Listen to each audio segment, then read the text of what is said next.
Outro dia eu compartilhei um vídeo aqui comentando sobre o porquê fazemos filosofia e sobre o aparente dilema entre o engajamento mental necessário para filosofar através do esforço cognitivo e uso de conceitos e palavras, com o contraste do chamado à espontaneidade tão presente nas tradições místicas, seja do cristianismo contemplativo, judaísmo místico e também das práticas orientais, do budismo, dos Vedas, taoísmo, sufismo, etc.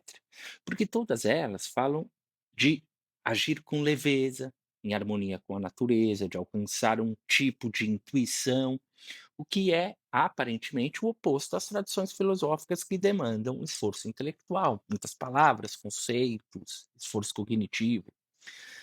É como se houvesse um convite para silenciar o barulho da mente, para se viver de forma mais integrada e natural, sem ficar tentando entender demais a vida de um ponto de vista intelectual. No vídeo anterior, eu foquei mais na perspectiva de Buda para responder este dilema e na forma como ele sistematizou suas quatro nobres verdades. Mas agora vamos deixar o budismo de lado e vejamos como os Vedas, os textos clássicos hindus, apontam para uma mesma direção. Como bem sintetiza o Swami Arisvarananda em seu livro Meditation and its Practices. Os sábios védicos, chamados de rishis, descritos como seres iluminados que através de intensa meditação e prática espiritual, obtiveram uma profunda compreensão da verdade da natureza do universo e eles nos revelaram que as causas do sofrimento são, sim, a ignorância, que nos desconecta da realidade última, o ego, que cria um mundo dos sonhos e dos desejos. O terceiro ponto é o apego às coisas e seres deste mundo ilusório e a aversão às coisas e seres que não gostamos. E o quinto e último ponto é o apego à vida, o medo da morte, que nos impede de seguir adiante. Segundo esses mesmos sábios, conforme consta nos Vedas, a realidade ela tem duas faces: a realidade última ou absoluta, que é real por todo o tempo e é imutável, e a realidade relativa, que é real por 2 anos, 200 anos ou 2000 anos, enfim, ela é uma realidade relativa. Quando a gente fala de 2 realidades, muitos podem pensar se tratar de um tipo de dualismo, como se fossem 2 existências separadas, como se os Vedas dividissem a existência entre o mundo real e o mundo ilusório como coisas apartadas. Mas os Upanishads, o Vedanta, são monistas por excelência, tudo é uma coisa só. O mundo dos fenômenos, com sua multiplicidade de formas, é visto como aparente ou ilusório, é verdade, que é o famoso conceito de Maia, o véu que encobre a verdadeira unidade de tudo que existe, mas o sofrimento, dukkha, surge precisamente da ignorância, a avidia, que nos faz perceber dualidade onde há apenas unidade. Libertar-se dessa ilusão e reconhecer a identidade entre o eu e o absoluto é o caminho para a libertação, moksha, que é um dos objetivos da prática védica, atingir a libertação em última instância. A ignorância, ela nos leva a superestimar a realidade relativa. A realidade relativa, quando separada do absoluto, torna-se destrutiva. E o mundo relativo se enche de dor, tristeza e sofrimento. A realidade absoluta é a realidade de um único eu, que está em tudo e todos, habitando como o eu mais íntimo em todos os seres. O universo é a manifestação dinâmica da realidade absoluta, dentro dos limites de tempo, espaço e causalidade. Toda existência é uma só. Cada indivíduo é como uma folha numa árvore. As folhas vêm e vão, mas a árvore continua a existir. O esquecimento dessa realidade cria a cegueira espiritual e, eventualmente, falência espiritual, que é a causa raiz de todos os sofrimentos e males da vida. Os sofrimentos físicos e mentais são apenas sintomas dessa doença espiritual profundamente enraizada. A única maneira de superar os males da vida, segundo os Vedas, é estabelecer contato com a realidade última. A única forma de entrar em contato com a verdade é por meio da meditação. A meditação conduz à percepção direta do absoluto. O Vedanta, ele sugere que a percepção direta da realidade última é a alma da busca espiritual. Mas aqui que a coisa fica interessante e toma uma dimensão bem prática. Essa percepção da verdade, ela vai além da fé cega, do entendimento intelectual ou simplesmente de um sentir, uma excitação passageira das emoções. Sobre a fé, eles dizem o seguinte: eles sugerem que apenas a fé vira fé cega e dogmática, porque ela vai só pela crença e carece do apoio da razão ou da experiência. E por isso não consegue silenciar a sua dúvida interna, ou a dúvida do praticante, do crente. O que eles querem dizer é que você vai querer acreditar, mas não vai ter confiança suficiente se seguir o caminho da fé cega, sem uso da razão e sem experimentar esta realidade que você acredita de fato. Uma hora você cansa. Agora, por outro lado, o entendimento puramente intelectual, baseado apenas na razão, não resiste às pressões das circunstâncias imprevisíveis. O conhecimento intelectual puro, ele não leva à paz. Como bem escreveu o sábio budista Geshe Gyatso, que ele é contemporâneo, ele faleceu em 2022. Ele fala assim, que o conhecimento intelectual sozinho não pode nos proteger do sofrimento. Nós precisamos colocar o conhecimento do Dharma, que pode ser traduzido como o caminho para a verdade superior. Então, nós precisamos colocar nosso conhecimento do Dharma em prática. Porque mesmo se entendermos este caminho muito bem intelectualmente, se nós não o praticamos, o nosso conhecimento não vai nos ajudar muito, e nem aos outros. Por exemplo, apesar de entendermos a natureza e as propriedades da água muito bem, a única maneira de saciar nossa sede é bebendo a água e a experimentando diretamente.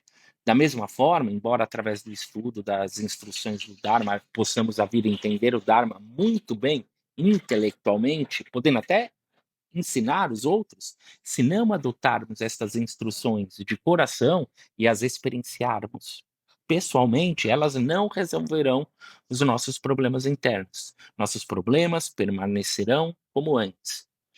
Então vimos que a fé cega não adianta e nem somente o caminho puramente intelectual. Mas e a emoção? Ela fornece sentimento ou paixão ao buscador espiritual, mas pode fazê-lo vagar por becos meio escuros ou sem saída. Como que você resolve isso? O Vedanta ele estabelece 3 critérios de verdade para cada um analisar e não se autoenganar. São 3 critérios que eu gosto muito. Primeiro, você parte do testemunho das escrituras, que funciona como hipótese de trabalho. Para os mestres, as escrituras, como os Vedas e os Upanishads, eles são ponto de partida. Elas não devem ser aceitas como dogmas inquestionáveis, mas como hipóteses sagradas testáveis. Assim como um cientista formula uma hipótese, então a investiga, o buscador, ele deve tomar as verdades reveladas nas escrituras como guias provisórios, dignos de confiança, mas que ainda precisam ser verificadas em sua própria experiência. Esses textos não são meros livros, eles são registros da sabedoria de rishis que experimentaram diretamente a verdade. Usamos essas palavras como um mapa, não como a realidade em si. Lembre-se que um mapa não é o território, mas nos orienta sobre ele. Segundo ponto, o raciocínio positivo que busca separar o essencial do não essencial. A razão pura é como uma espada que ela corta as ilusões. O Vedanta, tal qual toda prática verdadeiramente iniciática, não rejeita o intelecto. Pelo contrário, exorta o buscador a usar o discernimento para separar o essencial do não essencial, o eterno do transitório, o eu do não eu. Mas aqui tem atenção, não se trata de uma racionalização vazia, mas de um raciocínio positivo que busca coerência interna, harmonia com a realidade observada e principalmente que ajuda a remover a ignorância, não a reforçá-la, não de adicionar mais camadas de satisfação ao ego. A razão nos protege de aceitar falsidades em nome da fé ou de cair em armadilhas emocionais ou fantasias. No entanto, a razão também deve se curvar diante do mistério do ser, onde o silêncio é mais eloquente que o discurso. A partir de um certo momento, você chutar as escadas que te permitiram, os conceitos, as palavras que te permitiram chegar até um determinado nível de compreensão. E por fim, nós temos a experiência pessoal, que este é o teste supremo, segundo os mestres. A verdade que não se confirma na experiência direta, ela permanece apenas como crença, como fé ou como dogma e não tem força suficiente para manter a sua convicção em vida. O Vedanta valoriza a realização acima de tudo, não uma emoção passageira, uma visão mística fugaz, mas uma transformação estável e profunda da consciência do ser. É quando o buscador percebe que eu sou o ser. E essa verdade não vem mais de fora, mas é viva dentro de si, de forma silenciosa, clara e inabalável. A experiência no Vedanta não é meramente sensorial, mas espiritual. É a fusão do conhecedor, do conhecido e do conhecimento. As três coisas devem convergir. Se a escritura diz uma coisa, a razão a confirma e a sua experiência pessoal a comprova, então ali está a verdade. Todos os três devem apontar para a mesma conclusão a fim de estabelecer a validade da realização da verdade. O Ken Wilber, um grande filósofo da consciência e criador da teoria integral, que tem coisas muito legais nessa área, ele reforça exatamente este ponto essencial, em perfeita harmonia com o Vedanta e com a tradição mística autêntica e honesta, quando ele fala que os verdadeiros mestres espirituais, eles nunca pedem fé cega, mas encorajam a investigação direta. O que o Ken Wilber diz, e eu concordo em gênero, número e grau, é que a espiritualidade genuína é uma ciência interior, e como qualquer ciência, ela segue um método. Você postula uma hipótese, por exemplo, existe uma consciência que testemunha além do ego, aplica-se uma prática rigorosa e repetitível, como a meditação, contemplação, autoobservação, mindfulness, práticas que você já deve ter ouvido falar alguma coisa sobre, e aí verifica-se o resultado na experiência direta, por meio de insights, estados de consciência expandidos, percepção de unidade, etc. Os grandes místicos do Vedanta, do Zen, do cristianismo contemplativo, do sufismo, nunca disseram acredite em mim porque está escrito, mas sim sente-se, silencie, observe, veja por si mesmo.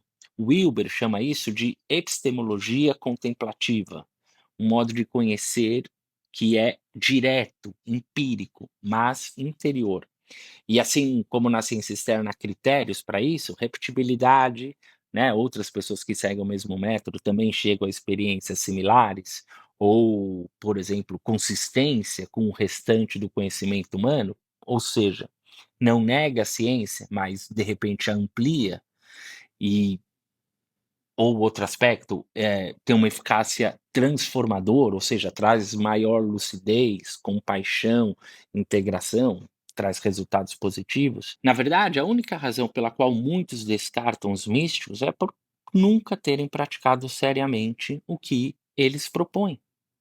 Aliás, no seu livro A Teoria de Tudo, o Ken Wilber diz assim: os místicos não pedem que você acredite em nada com base em fé cega, nem que aceite qualquer autoridade além da sua própria compreensão e experiência. Eles apenas pedem que você faça alguns experimentos de consciência, que observe atentamente seu estado atual de existência e tente ver a si mesmo e ao mundo com a maior clareza possível. Não pense, apenas observe. E o próprio Buda, falando de budismo aqui de novo, vai na mesma linha. Ele tem uma famosa passagem que é dele mesmo, que ele fala: venha e veja por si mesmo, o famoso Kalama Sutta, que diz assim, e não é fake, isso é uma frase de fato atribuída ao próprio Buda nas escrituras. Ele fala: não acreditem em algo apenas porque ouviram dizer, não acreditem em tradições só porque são antigas, não acreditem em rumores, nem em textos sagrados,